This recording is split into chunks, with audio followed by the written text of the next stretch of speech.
Good afternoon. Welcome to the Army MAPS IDIQ Opportunity Webinar held by GDI Consulting. My name is Cal, and I am your artificial intelligence host today. With me is Ab Vand, VP for Capture at GDI Consulting and a subject matter expert on these opportunities. Ab has over 30 years of experience in capture and proposal management. He is considered an expert in self-scoring as well as traditional proposal and capture efforts.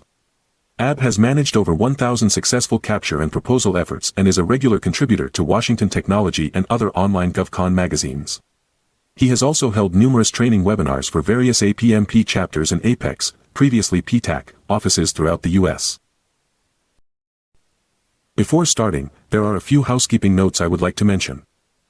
First, this webinar is being recorded and the link to the recording will be sent to you within 24 hours. Second, we will hold a Q&A session at the end. You can send your questions during the webinar by the chat system to the right of your window and Ab will address them at the end. Third, you can download this presentation by clicking on the link under File on the right-hand side panel on your window. We highly recommend you download the slide deck so that you can always refer back to it. So let's see what this webinar covers. We will first have a quick glimpse on GDI Consulting's capabilities. Then, a short discussion of the background of MAPS, which consists of two other contracts, the RS3 and ITS-3S programs. Then Ab will provide some general details of the MAPS opportunity, as well as its scope of work. Next will come a discussion of the proposal requirements and the scoring system. Then Ab will discuss the source selection process. We will also touch on the subject of partnering for this opportunity. Finally, Ab will provide his recommendations towards preparing a winning proposal. So with that, I will now hand over the control to Ab to start the webinar. Ab. Thank you, Cal, and hello everyone, and thank you for participating in our MAPS webinar. We have a lot to cover. I will probably have to go very quickly over many subjects. So as Cal mentioned, if you can download the presentation slides, by all means do. If you are having problem downloading that file, just write your email on the chat system and we will, or your name, and we will email it to you. The MAPS opportunity is has a lot of moving parts that I will try to explain. It is very competitive, and it seems that the government has decided to arrange it so that only very capable and specialized companies can participate. So although I can see that right now there are over 100 people who are participating in this webinar, and I know a lot of people are interested in it, unfortunately not many companies can participate, and I will try to show you why. So as I will say it towards the end, a fully and thorough gap analysis and go no-go is really important for MAPS. So let's start. I will very quickly, for those who are new to our webinars, explain our company. So we've been in business for over 15 years. These are some of the numbers for 2023, 226 wins, 81% win rate overall, average 3 years. And as far as the two contracts that make up MAPS, that's RS3 and ITS-3S. We had 4 wins on RS3, 3 small businesses, 1 large, and 7 wins on ITS-3S, 5 small businesses and 2 large businesses. Now, I won't go into the details of this. Our company has 4 divisions: a proposal development division, which provides both traditional proposal writing as well as the scorecard or self-scoring type proposals. We do eligibility score assessment, full proposal development, reviews, and staff augmentation. We have a capture management division, which does strategic capture. We call it dedicated capture management, as well as short-term, say 3 to 6 months, tactical capture, call it sourcing and qualification. We do have a third division called support services, which is geared towards larger businesses. It does competitive intel, black hat exercises, and price to win. And finally, the fourth division does training, customized training only for proposal development as well as capture management. So that was a quick overview of our company. The services that we provide towards the MAPS IDIQ: free consultation, eligibility and qualification assessment. Then depending on whether you want to go forward or not, full proposal development, we put a dedicated team to prepare the proposal, or if you're doing it in-house, we do review services. So these are the services we provide. So now let's start with the actual content of the webinar, the MAPS background. Okay, so MAPS is comprised of, the name is Marketplace for the Acquisition of Professional Services. That's MAPS. It's the result of merging of two major U.S. Army programs, the RS-3 and ITES-3S. So overall, RS-3 is towards the C5ISR, Command, Control, Communication, Computers, Cyber, Intelligence, Surveillance, and Reconnaissance type requirements. The value is currently at $37 billion, and there are 261 incumbents on it or contracts under it. The ITES-3S, it's essentially IT services and solutions necessary for the Army to satisfy the requirements for enterprise infrastructure goals throughout the world. The value is $12.1 billion, and there are 135 contracts under it, or incumbents, you can think of it. Now let's look at these two contracts a little bit more in terms of how they're performing. So let's start with RS3, Responsive Strategic Sourcing for Services. That's the name. It was an IDIQ, or is an IDIQ, towards engineering, scientific, and technical services, $37.4 billion. It had an unrestricted and small business, both sides of the aisle, 260 wins, 5 years base, and 5 years option. So it started in 2019. We are in the option years. Okay, now, if the areas that it covered, the task areas, C4ISR, engineering services, research, development, test and evaluation services, logistics services, acquisition, strategic planning services, education and training services. The reason I'm going into details of these is that because these will be included in the MAPS program. Okay, so let's look at some graphs on this. So this is the spending trend under RS3. So you can see the dotted line is essentially the trend. It's upwards. 2024, which it's very close to 2023, but essentially it has been picking up. To the right is the number of contracts, or not contracts, actions. Some of them might be, amendments and things like that. But and the orange line shows that number, and the bars are the value for spending. So you can see how the program has been performing. It is a healthy program. It's going up since its inception towards the end of 2017 and then starting 2018. Now, as far as the agencies that are using it, it's essentially used by the Army, $7.5 billion, and the Defense Department, $220 million, and the Air Force. No other agency is using RS3, and the heading is, it should be RS3 actually. So this is RS3 spending.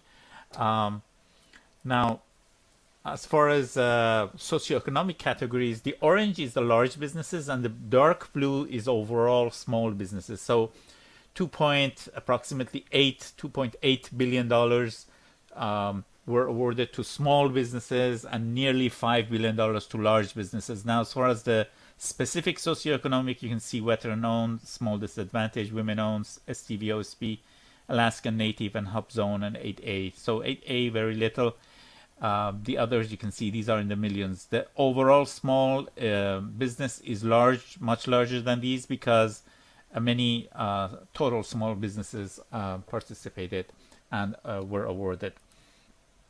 Now, these are the top 20 contractors under RS3, starting with MAG Defense Services all the way to number 20, Universal Technical Resource Services. But obviously, the system will change in MAPS, and I will explain why. There are nearly around 400 contractors right now under both RS3 and ITES3, whereas in MAPS it will be less than 100. So there will be a lot of competition between companies. Okay, let's move to ITES-3S. So ITES-3S, U.S. Army, IDIQ, MAC, Information Technology Services, $12.1 billion, had both, again, unrestricted and small business set aside, 135 awards, 52 unrestricted, 83 small businesses, 5 years base plus 4 one-year options. Okay, now here is the trend for spending under ITES-3S. Again, it's a healthy contract. It's been increasing each year, and the number of actions, which would be both the contracts and the amendments, is during the past say 3 years, it was something between 800 and 1,000 per year. So a lot of opportunities and a lot of spending under this contract.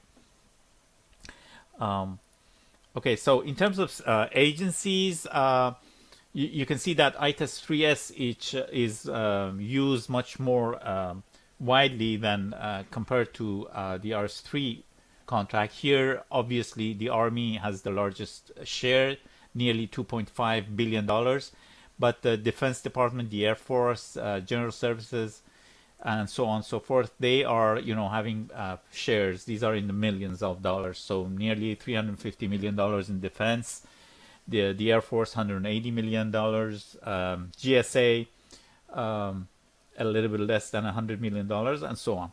So this is the spread of spending per agency. Now, in terms of socioeconomic, $1.9 billion for large businesses and 1.3 approximately for small businesses. Now, in those small businesses, you can see that small disadvantage has the highest, $730 million. Then comes women-owned, and then veteran-owned, STV, OSV 8A, and so on and so forth. So this is the spread of the socioeconomic. So you can see, $1.3 billion were spent for small businesses. So small businesses do have a good chance under the current ITES-3S. And the government, as far as the MAPS contract is concerned, they have said that there will be a set-aside. They haven't said exactly what the percentage or the numbers for small business awards will be, but there is a set-aside for small business.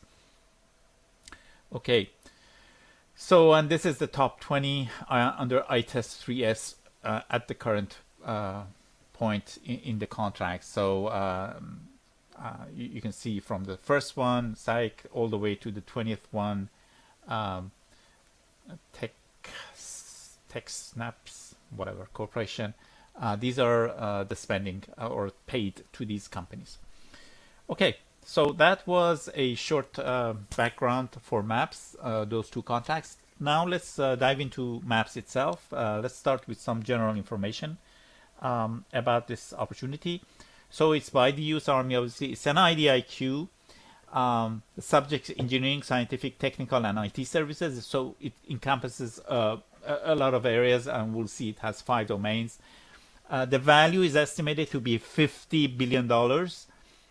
It has both unrestricted and small business tracks. They have not expressed what percentage or numbers will be awarded to small businesses, so we'll have to wait and see. But they have said how many awards they're going to make. They're going to make 100 awards, 20 for each domain. There will be 5 domains, and they will award 20 for each domain. So considering that competition in each domain is separate from the rest, you will see that the awarded companies will be probably less than 100. So just compare this with nearly 400 or 500 companies that were involved in RS3 and ITES-3S. You can see that there's a stiff competition between both large and small businesses on this opportunity.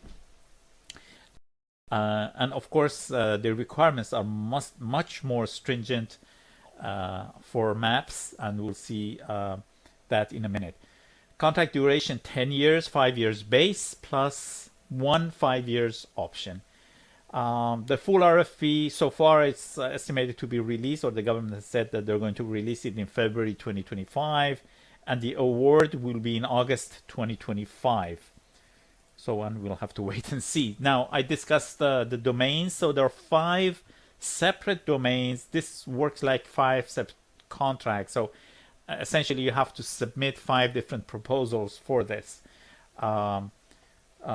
The domains are technical, research and development, RDT and E, management and advisory, high-level IT, and low-level IT with those NAICS codes. And they're going to award 20 contracts under each. So a company might go for all 5 of them and be awarded, or a company might go just for one, or a combination of these. And remember, these NAICS codes, we have worked with these. Because the contracts, the past performance that you provide must abide to these NAICS codes. So having said that, let's start a thorough discussion of the proposal requirements and the structure and everything, so we know whether we can actually participate in MAPS or not to start with, and then how we are supposed to prepare our proposal. So essentially, it's the proposal organization is based on 5 different areas. We have a cover letter. There is the gate criteria and the documentation that you provide there. There's no page limit for that. And then you have 3 volumes that you have to provide. Volume 1 is systems, rates, certifications. Again, no page limit. Here you provide, again, documentation to prove you have those things. Volume 2 is past performance. 3 pages, 1 page per qualifying project. So essentially, you have to provide 3 past performances that you write 1 page. So you can see not much writing is involved. This is more a scoring type submission, and I will go into the details. And then you have technical, which has 6 pages, actually 2 page per 3 sections of under technical, for an overall page limit of 6. So in terms of writing, you only have 10 pages, but we'll see that there are a lot of moving parts involved. So let's start with the most important part, which is the gate criteria. I know that a lot of companies are interested in MAPS, but if you go through this, you will see that a lot of companies, or the majority of companies, cannot participate in MAPS, because you see those 10 areas: secret facility clearance, all the way to approved accounting system. All of them must be active. Those certifications must be active at the time of proposal submission. And except for the 10th one, the approved accounting system is not required for small businesses. Everything else is required both for small businesses and large businesses. Now, I've put these here to give you an idea of, if you don't have it, how long it will take you. So a secret facility clearance, these are obviously approximate dates or durations, but 6 to 12 months to get it. And the cost is between $10,000 to $100,000. ISO 9001, 6 to 12 months, starts from $10,000, obviously depending on the size of the company and how it's organized and its management system. It goes up, and how much work you have to do. CMMI level 1, this is a requirement. You have to have an active certification if you want to go for MAPS. This takes by itself 3 to 6 months, between 5 to 15,000, probably the least expensive of these. ISO 27001, 6 to 12 months, $10,000 to $15,000, $50,000. Now starts the hard part. The NIST SP 853 revision 5 by itself, it takes several months to a year, and it costs starting from tens of thousands of dollars all the way to millions of dollars, depending on how large your organization is, what are the systems, the security systems already in place, what you have to change, and a lot of moving parts make that value go up. You have the same system for NIST SP 853B and NIST 837 revision 2. These are completely different from each other. And all of these take several months to a year with hundreds of thousands of dollars probably spending. Then you have the CNSS instruction 12-15-53 2022. This is the national security systems. The cybersecurity for that. This by itself also takes several months to a year to get the certification, and tens of thousands of dollars to hundreds of thousands of dollars cost. Finally, NIST SB 800-171. It's a subset of the 853, but again, it has a separate certification. That by itself also takes several months to a year, tens of thousands of dollars to millions of dollars, depending on the size of organization and other factors. And finally, the approved accounting system, which the government must have, and it's not a requirement for small businesses. Usually takes 6 months to 2 years sometimes. So that's the important factor. If you do not have even one of these, you cannot participate. That, unfortunately, creates a major roadblock for a lot of companies, and I think this is intentional by the government. I think they just want to pick the best of the crop in terms of security. You can see that most of these are security systems, so they're very adamant on that. This gives you a message that even if you're not going for MAPS, you should start with CMMC level 1 at least, and then getting those NIST certifications and the ISO certifications slowly. But start with CMMC level 1 because that's one of the requirements that's going to start popping up in all their 2025 solicitations on RFPs. So even if you're not going for MAPS, but this gives you that message that you should start actually getting some of these certifications as soon as possible. So here is the most important part, or the most important message for most companies. If you do not have these, one of these, even one, do not go after MAPS, because this is as the government calls it, gate criteria. They're going to look at this. They're not going to look at the rest of your proposal. If you're missing any one of these, even one of them will disqualify you. So now assume that we have all of these, or at least by say around March, you're good with all of these. Say you have some of these pending, but you will get them by end of March. If that's the case, now let's start discussing the volume structure. So there are three major volume structures: systems, rates, and certifications. It has two capabilities: systems and rates, and then certifications. And here's the scoring system. So the overall scores, the MAPS system works by score. So at the end of the day, companies are ranked by their score and then picked based on their highest score. So 39 points is the maximum score that you can get. 4 points under system, rates, and certifications. And then 26 for past performance, which has relevance, next alignment, recency, performance quality. I will go into details of these in the next slides. And then 9 points for technical. So overall, 39 points. And as I said, assuming that you're past that gate criteria, now you have to actually sit down and see how you can get the highest score under each of these three different volumes, because the government is going to pick those companies with the highest scores in each of the domains. So the 20 top companies with the highest points under each domain will be picked. Okay, now let's go into the details of each of these. Let's start with volume 1, system, rates, and certification. So there are two capabilities under the systems and rates, and then certifications. For systems and rates, there are four types. Approved rates, that means, forward pricing, billing, and that sort of thing. And when I say approved, meaning by the government. Purchasing system, estimating system, and property management system. All of these are approved government, not third-party approved, government approved. So there are four areas. Now you get 1 point for two of these. So if you can first say you have approved rates and purchasing system, you get 1 point. Or you have purchasing system and estimating system, again, you get 1 point. So for 2 of these, you get 1 point. And if you have a third one, you get 1 extra point. So out of these 4, if you can actually have 3 of them, you get 2 points.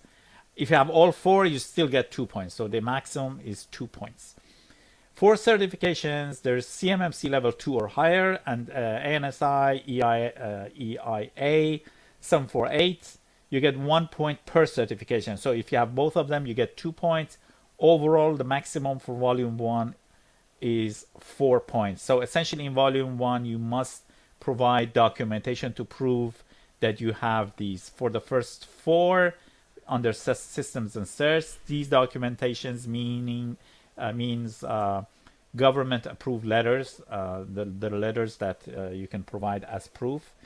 And for the CMMC and the ANSI ones, obviously you have to get documents or certifications that you got from those certifying authorities and include that in your proposal for overall 4 points.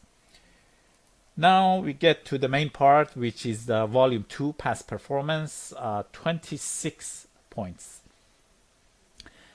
This is split between 4 areas: relevance 15 points, NAICS alignment 3 points, recency 3 points, and performance quality 5 points. And I'll explain each of these. Now, you're allowed to provide up to 3 contracts. Obviously, you want to provide 3 contracts, no less, because you will not get a winning point. So 3 contracts, or as they call them, QPs, qualifying projects. Now, and these qualifying projects per the SAO have what they call technical capabilities under them. So sub areas under these, depending on the domain. So each domain has a number of, say, between 6 to 9 or 10 technical areas or technical capabilities, they call them TCs. So if the contract, if that QP covers 5 points, if it covers all the technical areas, you get 5 points. If it covers between 75% to 100%, and that should be 100%, you get 3 points. If you get between 50 to 74% of the technical capability areas, you get 2 points. And between 25 to 49%, you get 1 point. So how do you calculate these percentages? I will show you in a minute. And what are these technical areas? I will show you in a minute in the next slides. But essentially, so you have 3 contracts, 3 QPs. The maximum you can get for each is 5 points for an overall 15 points. So you want to pick those 3 contracts, those 3 QPs that will give you 100% coverage of the technical capability areas. So that's the goal. So when you're picking those contracts that you want to show to the government, you want to make sure that you are covering all the technical capabilities or capability areas that the government is going after. And as I said, I will show that in a minute. 15 points there. Now for the NAICS alignment, for each of the QPs, the NAICS of the QP must be obviously one of the 5 NAICS codes that I showed you. That's the minimum requirement. So if you don't have that, you cannot use that QP. But so maybe you're going after, for example, the 541330 NAICS code, the first one, which is a technical domain, but your contract is an IT contract. It's a 541512. You can still use that contract as a QP, but you don't get a point here. If the contract that you're going after, if you're presenting, has the same NAICS as the domain that you're going after, so you're going after the domain, technical domain, which is 541330, and your contract NAICS code is 541330, you get 1 extra point. So since you're providing 3 QPs, you get 3 extra points here. So make sure that you pick the contracts that have the same NAICS code as the domain you're going after. And that way you can get 1 extra point there. Now, With regards to recency, for each QP, if the POP end date is within the past 2 years, you get 1 extra point. So you are allowed to use contracts that are within the past 4 years. That's the minimum, okay? But if the end date is within the past 2 years, it means it's more recent, you get 1 extra point. Since you have 3 contracts, you get 3 extra points overall for recency. For performance quality, they want to see that the NAICS code for Alliant, there's a mistake here. I will correct it. So when you download the presentation, it's corrected. But if the QP has the past performance for that QP is satisfactory or above, you get 1 point. If 2 of the QPs that you provide have satisfactory or above, you get 3 points. And if all 3 QPs have satisfactory past performance, you get 5 points. So overall, the maximum you can get is 5 points if you have satisfactory past performance or above in terms of the performance of those contracts. This is a mistake here, you can see, but I will correct it in the download. When you download it, it is correct. Okay, so overall 26 points, 15 points for relevance, 3 points for NAICS alignment, 3 points for recency, and 5 points for past performance being satisfactory or above. Okay, so that was volume 2. Now, what are the requirements, the minimum requirements for the contracts, for those QPs that you provide? So as I said, you have to provide up to 3 contracts, but if you want to win, you have to provide actually 3 contracts, 3 QPs. Contracts can be single standalone contracts, or they can be task orders under IDIQs, BPAs, or even FSS contracts. Contract can be federal, prime, they can be subcontracts, or they can be commercial contracts. All of them are acceptable. The value of each contract must be above $2 million. So that's one requirement. Recency, completed within the past 4 years. So this is the minimum. If it's, completed, say, 5 years ago, you cannot use that. You get 1 extra point if it's completed within the past 2 years, but the minimum is 4 years. So completed within the past 4 years with 1 year of performance. That's the requirement too. Relevance, NAICS for contracts must be the NAICS of one of the 5 domains. This is important. So you cannot use a contract that its domain, NAICS is something out of scope of the 5 NAICS codes for the domains. So make sure that that is correct. So these were the requirements for the QPs as a whole. Now let's look at those TCs under each of the technical capabilities under each domain. So the first domain is technical services, 541330. There are 6 TCs, 6 technical capability areas: engineering services, logistics services, manufacturing readiness, technology insertion, integration, interoperability. Now, I've written the percentage, meaning that for the QP that you bring to the table, if it has some part of it doesn't say the whole project must be about it, but some part of the scope of work has engineering services, then you get 16.67% of the 100%. Remember that you would get 5 points if you had 100% covering technical areas. So engineering services is 16.67. This helps you see, for example, a QC that has, say, 4 of these, it's something like around 75%. So this way you can actually calculate what percentage of coverage you're getting depending on the number of TCs that you're covering in each of your contracts. So under technical services, the percentage is 6.67 for each of the 6 technical services. Technical capabilities, or TCs. Moving to the next domain. Next domain is RDT&E service domain 541715.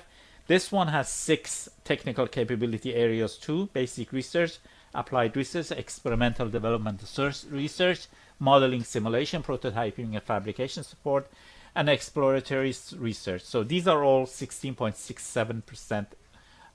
Again, say you have 2 of them only for 1 QP.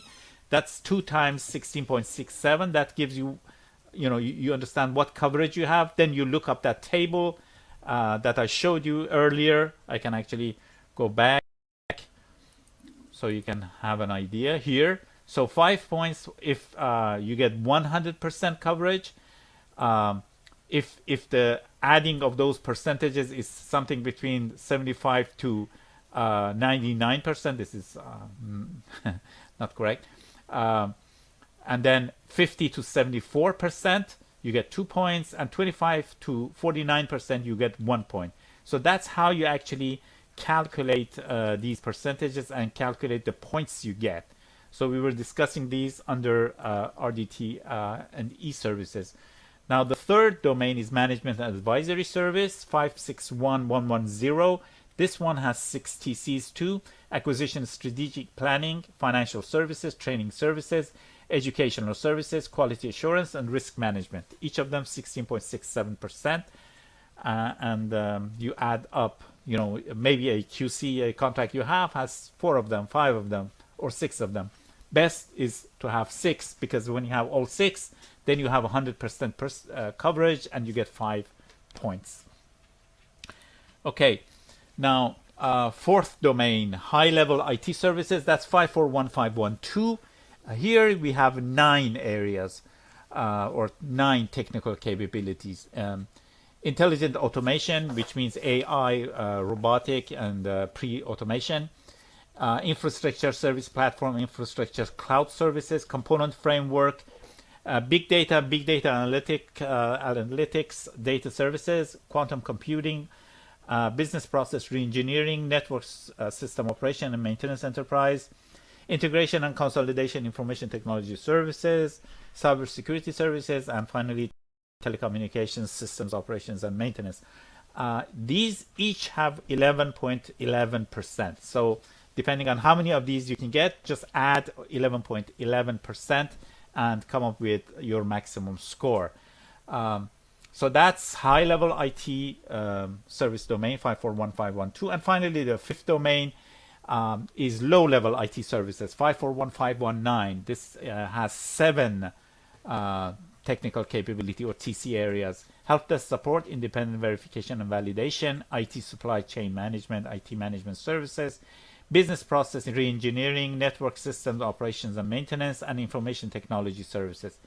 So this is the division of under low-level IT. Okay, so that was volume 2. Let's go into volume 3, technical. So we have here 3 areas: recruitment, retention, and risk management. For each of these, you get 3 points. So overall, 9 points. So for recruitment, if you get high confidence, you get 3 points, some confidence, 2 points, and low confidence, as far as the government is concerned, 1 point. What you have to cover, I've written. So under recruitment, how will qualified candidates be recruited? How will key positions be recruited and staffed? Identify human resource department, how many recruiters currently, organization structure. So these are the things that they're going after. They want to read about, and then depending on that, they will provide you the high confidence or some or low confidence. Retention, how do you support internal development, mentorship programs, and how do you retain employees? And finally, risk management has 3 areas: proactive risk management strategies, OCI plan, and risk mitigation plan. So these are the different areas there.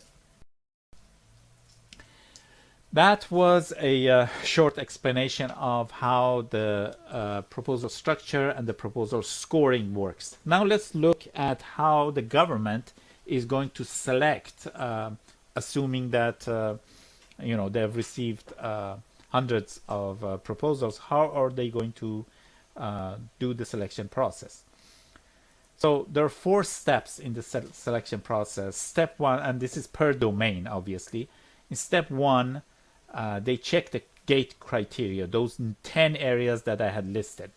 If a company is missing even one of them, then it is removed from the race. So in the first step, the gate criteria, they remove all those proposals that do not have active certifications for those 10 areas.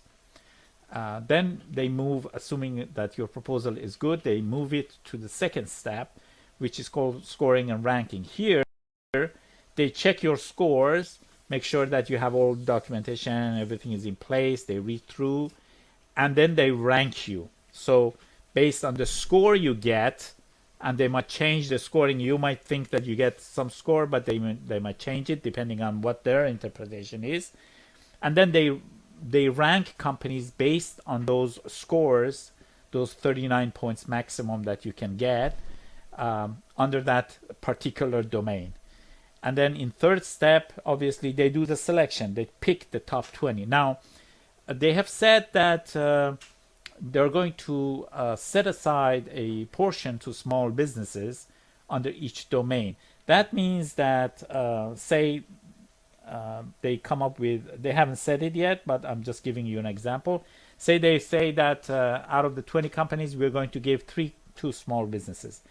The way they're going to do that is that they're going to pick the 3 top small businesses in terms of their scoring, and their score might be lower than large businesses, but they will pick those 3. So essentially, they will pick the top 17 large businesses and then come back and pick the 3 top small businesses in terms of the ranking. This is how they're going to do it. Obviously, they have to clarify this later on with the full RFP as to the number of small businesses that they're going to pick per domain. And then in step 4, they do a responsibility check and finally award the contract. So 20 companies are awarded per domain for a total of 100 awards. Now, one company might actually go after multiple domains. Larger businesses do that. So I'm sure that the overall award, even though there are 100 awards, there won't be 100 companies. There will be a lot less because a lot of companies, especially large businesses, will go for multiple domains and win on that. So that's essentially the source selection process. Okay, so let's look at some of the partnering issues now, or questions I've received on this. Partnering, there's no reference in the current draft RFP documents that even hint towards the use of partnering. And when I say partnering, I mean here CTAs or prime subs. So so far, if you take the draft RFP as is, there's no accommodation for partnering in MAPS. As far as JVs are concerned, they probably can participate because that's a FAR, but this probably will be cleared in the final RFP. Now, the way sections L and M are set up, it is doubtful that partnering can be, advantageous in getting an award, at least so far. But obviously, once you are awarded and you want to perform the task orders, it's a possibility that again needs to be clarified to, have subcontractors or, partners after the award working as subs for specific task orders. That's something else. Here I'm talking about partnering for increasing your chances of being awarded. So far, it seems that partnering has no effect on that. Okay, moving forward, the last part before we go into the Q&A are my recommendations. Very short. So most important, go, no-go, and gap analysis. You really need to do a full go, no-go, and gap analysis. at the beginning with the emphasis on gate criteria. As I mentioned, if you don't have those gate criteria requirements, even one of them, then you will not be approved. I mean, your proposal will be set aside. So don't pursue this opportunity if you do not have even one of those gate criteria requirements. And when I say you do not have, I'm assuming that, say by end of March, assuming that they issue the proposal, the RFP in February, they will give us 1 month towards the end of March to submit the full proposals. So assuming that you can, if you have something in in pursuit and it's in preparation, you need to get everything done by March 2025. If you cannot do that, do not pursue this opportunity. And if you don't have one of those 10 areas, you want to start from scratch, forget about it.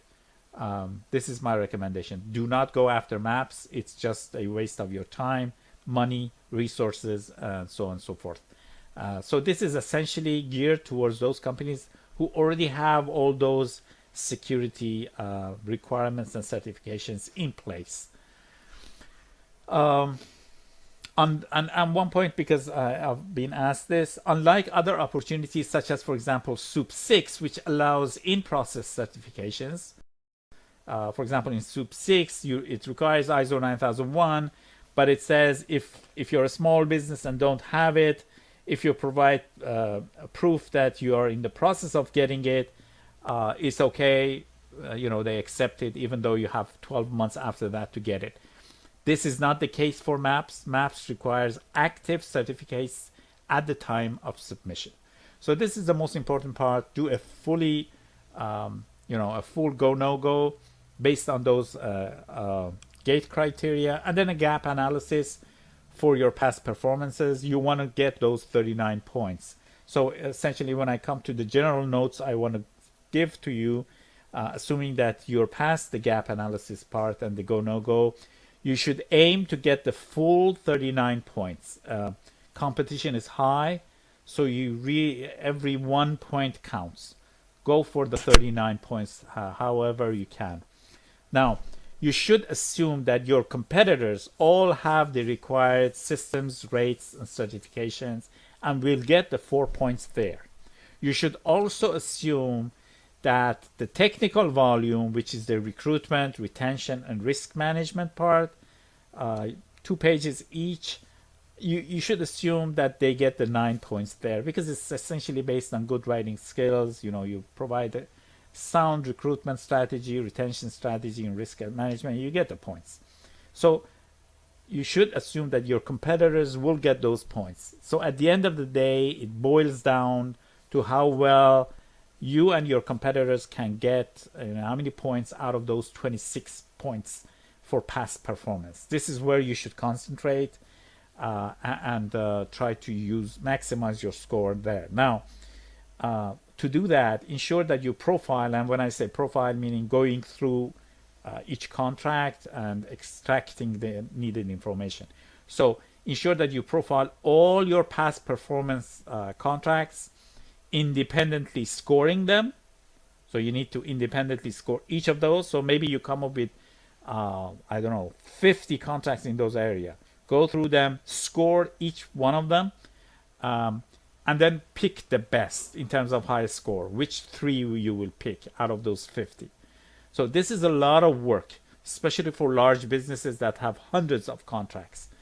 And also for small businesses, but because some of them have, a lot of contracts. And as you can see, the government is not looking for very large contracts, so the maximum amount is $2 million. So many businesses have a lot of small contracts, over $2 million, but not huge contracts. But you have to go through each one of them and score them if you want to win on this. So it's a lot of work. And it boils down to that last sentence. Start now. Start working on those contracts now. You don't have that much time. You're going to hit the holidays. this weekend, and also the end of year holidays.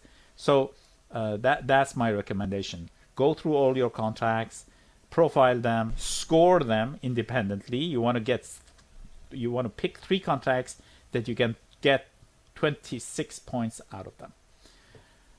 Those were my recommendations. So having said that, again, here are the services we provide. Free consultation. I recommend, if you have any questions, by all means, coordinate with us, and we can jump on a call, answer any questions, or you can email us and we'll answer you. We do capture management, we do full proposal development towards MAPS, and we do review services towards MAPS as well. Okay, and here are the contact info in case you want to set up a call, in case you want to get our services to prepare the proposal for you or even review it. My email and phone number, please contact me by email. You probably can't reach me by phone. And my colleague Maroon Freedy, email and phone are there. Please contact Maroon if you have any, if you want to set up a call, or if you have questions with regards to our services. So whether it's a consultation call or you want more information about services, please contact Maroon, and we'll get back to you immediately. Okay, having said that, let's now, a lot of questions and we don't have much time. Let's start with answering some of these questions then. Okay, let's start with Jennifer's question. So Jennifer says, why do you think they have limited the number of awards to 100? In the industry day, Jennifer, they said that it's to promote better competition and also make task order awards more efficient for time and money. That means their time, the government's time and government's money.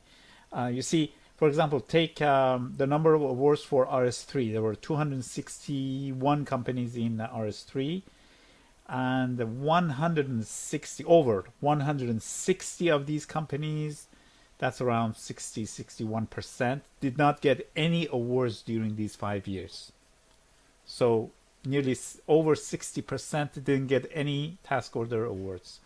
For ITEST 3S, I think over 40 companies out of the 135 awards, that's around 30%, they didn't get any awards. So you can see that a lot of these companies participate in the task orders, they have to be managed and all that, but at the end of the day, they're not, giving any values to the government. So pardon me to use this expression, but the government wants to weed out these contractors. That's why they have reduced the number of awardees for MAPS. But essentially, it's towards their own interest. They want to spend less time and money. Question from Tom: our company has all the NIST certificates, but doesn't have the CNSS instruction 1253. Did you say that even with just one missing, we can't participate?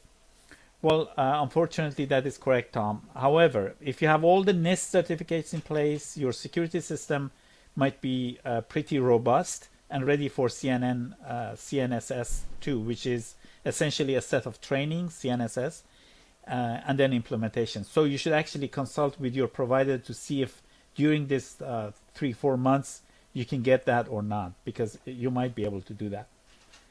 Question from John: how long are they going to give us to prepare our proposal? Are we to submit in phases or all in one go? Okay, they've said, and they mentioned this in the industry day, that they will issue the full RFP in February and the due date will be in March.